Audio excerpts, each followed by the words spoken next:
اس کہانی کا نام ہے ایک جادوئی جنگل۔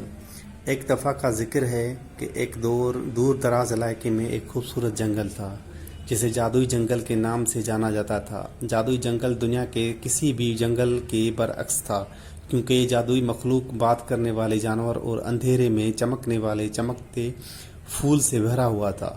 اس جادوئی جنگل میں الیکس نامی ایک نوجوان لڑکا رہتا تھا۔ وہ ایک متجسس اور بہادر بچہ تھا جسے تلاش کرنا پسند تھا۔ ایک دھوپ کی صبح جب وہ جادو کے جنگل کے کنارے کھیل رہا تھا، اس نے بلوط کے ایک بڑے درخت کے نیچے ایک پراسرار پرانی کتاب کو دیکھا۔ کتاب کا سرورق پیچیدہ علامتوں اور چمکتے رونوں سے مزین تھا۔ الیکس نے کتاب کی طرف ایک ناقابل فہم کھینچ محسوس کی اور کانپتے ہاتھوں سے اسے کھولا۔ جیسے ہی اس نے صفحات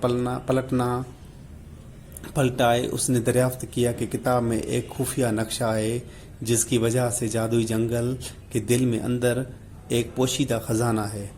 ایک سنسنی خیز مہم جوئی پر جانے کے امکان کے بارے میں پرجوش الیکس نے اس سفر کو شروع کرنے کا فیصلہ کیا۔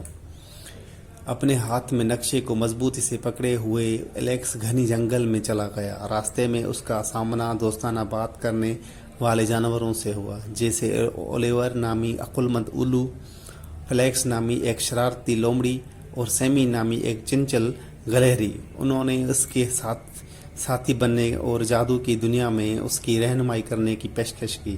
پہلا چیلنج اس کا انہیں سامنا ہوا۔ وہ ایک دریا تھا جو چمکتے ہوئے نیلے پانی کے ساتھ بہتا تھا۔ اسے پار کرنا ناممکن نظر آ رہا تھا، لیکن فلیکس سے کچھ ہوشیار سوچ کے ساتھ انہوں نے دیوہیکل لولی پینڈر کا استعمال کرتے ہوئے ایک پل بنایا اور وہ سب نے بحفاظت دریا عبور کیا۔ ان کی اگلی رکاوٹ بڑے سورج مکھیوں کا میدان تھا جو ان کا راستہ روک رہا تھا۔ سیمی کو ایک خیال تھا کہ وہ سورج مکھی میں سے ایک پر چڑھ گیا اور اسے گدگدی کی، جس سے وہ جھک گیا اور ان کی گزرنے کا راستہ بنا۔ جب وہ جنگل کی گہرائی میں داخل ہوئے تو ان کا سامنا ایک قدیم درخت سے ہوا جو خزانے کے مقام کے دروازے کی حفاظت کرتا تھا۔ درخت بہت بڑا تھا، ایک متحرک چہرہ تھا جو پہیلیوں میں بولتا تھا۔ اس پاس کرنے کے لیے انہیں پہیلیاں کا ایک سلسلہ حل کرنا تھا اور جنگل کے باشندوں کے ساتھ مہربانی اور احترام کا مظاہرہ کرنا تھا۔ دلچسپ چیلنجوں اور آزمائشوں کے ایک سلسلے کے بعد درخت ان کی مہربانی سے خوش ہوا اور اس کا لکڑی کا منہ کھلا، جس سے چھپے ہوئے خزانے کا راستہ کھل گیا۔ جادوئی جنگل کے دل کے اندر انہوں نے ایک جادوئی غار دریافت کیا جو چمکتے ہوئے کرسٹل، چمکتے ہوئے جواہرات اور سونے کے سکوں سے بھری ہوئی تھی۔ لیکن اصل خزانہ انہیں جلد ہی احساس ہوا، وہ دوستی تھی جو انہوں نے اپنے ایڈونچر کے دوران بنائی ہوئی تھی۔ انہوں نے اس خزانے کو جنگل کے باشندوں کے ساتھ بانٹنے اور اپنے خوبصورت گھر کی حفاظت کے لیے استعمال کرنے کا فیصلہ کیا۔ جنگل کے جادو سے انہوں نے اسے ان جنگلوں سے محفوظ رکھنے کے لیے ایک رکاوٹ پیدا کی جو اسے نقصان پہنچا سکتی ہے۔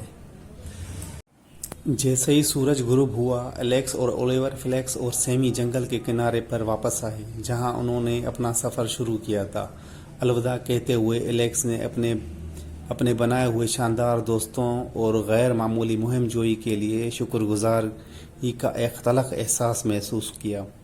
جیسے ہی وہ جادو کے جنگل سے باہر نکلا، وہ جانتا تھا کہ وہ ان یادوں کو ہمیشہ کے لیے محفوظ رکھے گا، اور جب بھی وہ اپنے جادوئی دوستوں سے ملنے کی خواہش کرتا، اسے صرف پرانی کتاب کو جادوئی جنگل کے نقشے پر کھولنا ہوتا، جہاں ان انگنت مہم جوئی کے دروازے اس کے منتظر تھے۔ اس دن کے بعد سے الیکس اور اس کے جادوگر دوستوں نے مزید بہت سے سنسنی خیز فرار کا سفر جاری رکھا، یہ ثابت کرتے ہوئے کہ حقیقی خزانے سونے اور جواہرات میں نہیں بلکہ دوستی کی جادوئی بندھنوں اور دل کی عجائبات میں ہیں، اور اس طرح وہ ہمیشہ کے بعد خوشی سے رہتے تھے۔